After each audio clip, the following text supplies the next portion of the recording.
दोस्तों, आज हम बीटा ब्लॉकर के बारे में बात करने वाले हैं। बहुत ही अच्छा पढ़ाऊँगा आज आपको।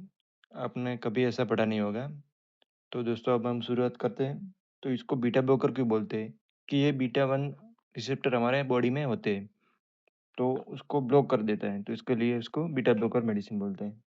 तो उसमें कौन-कौन से बीटा ब्लॉकर आते हैं? बीटा 1 रिसेप्टर और बीटा 2 रिसेप्टर। तो बीटा 1 रिसेप्टर क्या करता है कि किडनी में रेनिन रिलीज़ करता है, हार्ट में र रेट, फोर्स, ऑटो मोटिलिटी और कार्डियक आउटपुट में बढ़ाता है, एडिपोज टिश्यू में लिपोलाइसिस करवाता है।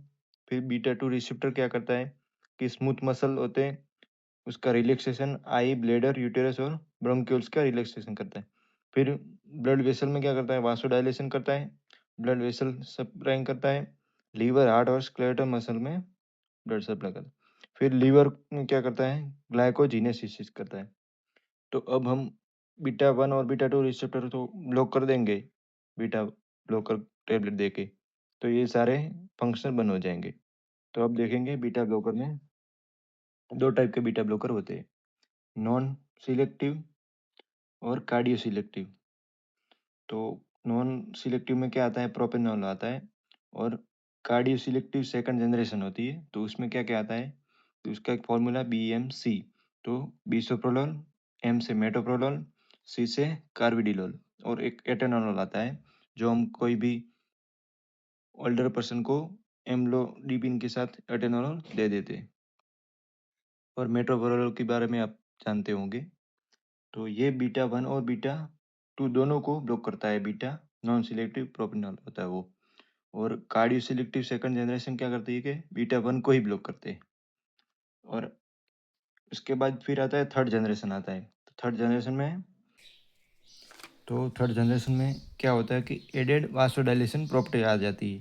तो उसमें कौन-कौन सी ड्रग आती है? लाबिटोलॉल, कार्वेडिलोल और नेबिवोलोल। तो अब हम देखेंगे लाबिटोलॉल। तो लाबिटोलॉल क्या करता है कि अल्फा 1 ब्लॉकर को और बीटा ब्लॉकर दोनों की प्रॉपर्टी उसमें होती है। तो ये शॉर्ट एक्टिंग होता है, हाइपरटेंशन इमरजेंसी में काम आता है ये, और अर्जेंसी हो तभी भी काम आता है।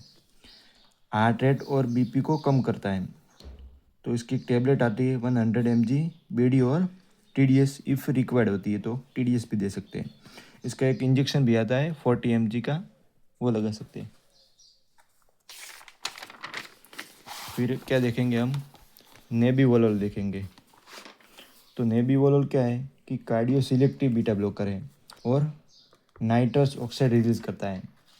तो ये कार्डियो सिलेक्टिव बीटा ब्लॉकर है, तो हमको कार्डियक कोई भी प्रॉब्लम होगी उसमें हम यूज़ करेंगे, जैसे कि हार्ट रेट कंट्रोल करने में।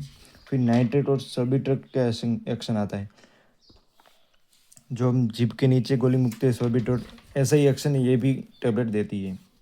फिर ऑक्सीजन डिमांड को कम करता है ये, और मायोकार्डियल में यूज़ होता है। अगर ऑक्सीजन डिमांड कम करेगा तो फिर मायोकार्डियल इन्फेक्शन होगा, उसमें ये काम आएगा। फिर हार्ट की कोरोनरी आर्टरी को डायलेट करके ब्लड फ्लो पहुंचाता है। हार्ट की जो कोरोनरी आर्टरी होती है वो ब्लॉक आ जाती है, तो फिर ब्लड जाता नहीं है, तो उसको डायलेट करके देती है ताकि ब्लड फ्लो पहुंच जाता है उधर। तो उसका यूजेस क्या होगा? एंजाइना, एमआई और बीपी को कम करता है। उसकी टेबलेट आती है 5 mg की। फिर हम देखेंगे कार्वेडिलोल। तो कार्वेडिलोल वो क्या है कि एंटीऑक्सीडेंट इफेक्ट है इसका, डिक्रीज ऑक्साइडेज एलडीएल लेवल। इसकी एंटीऑक्सीडेंट प्रॉपर्टी है, जो एलडीएल लेवल होता है उसको कम करता है। फिर ऑक्सीडाइज एलडीएल धक्के जमाने में ताकत रखता है, जो एलडीएल होता है वो धक्का जमाता है, तो ये कार्वेडिलोल क्या करता है? उसको कम करता है।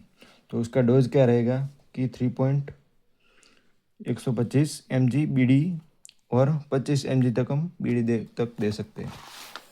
तो इसका यूज़ क्या होगा कि बीटा ब्लॉकर का यूज़ होता है एमआई में, एंजाइना में, एरिथमिया में, क्रॉनिक हार्ट फेलर में, हाइपरटेंशन में और ऑर्टिक डिसेक्शन में होगा। अब हम non non selective first generation जो होता है बीटा ब्लॉकर, उसकी बात करेंगे। तो उसमें प्रोपेनॉल आता है। तो उसका यूज़ क्या होता है कि अगर ट्रीमर हो, फिर हाइपरथायरॉयडिज्म हो, तो उसमें भी यूज़ होता है। एक्यूट एंजाइटी स्टेटस में होता है, माइग्रेन की प्रोफिलैक्सिस में होता है, पोर्टल हाइपरटेंशन में भी उसका यूज़ होता है। तो ये क्या करता है, हमको कहीं भी जाना हो तो अगर स्टेज पे बहुत सारे लोग बैठे हैं तो हमको ऐसे ट्रिमर आने लगती है, तो फिर उसमें प्रोपिनॉल लेके अगर पर्सन जाता है कोई भी तो उसको ट्रिमर नहीं आएंगे। फिर हाइपरथायरॉयडिज्म में कैसे करता है वो कि T4 से T जो बनता है उसको नहीं बनने देता है। और उसकी साइड इफ़ेक्ट क्या है, तो कि ब्रेडिकार्डिया कराता है। और इसके कॉन्ट्रा इंडिकेशन क्या है बीटा ब्लॉकर के, कि अस्थमा में नहीं देना है, COPD में नहीं देना है, और इम्पोर्टेंसी में नहीं देना है। तो दोस्तों अगर ये वीडियो आपको अच्छा लगा हो तो चैनल को सब्सक्राइब करोगे, वीडियो को लाइक करके कमेंट में बताना आपको क्या टॉपिक पढ़ना है।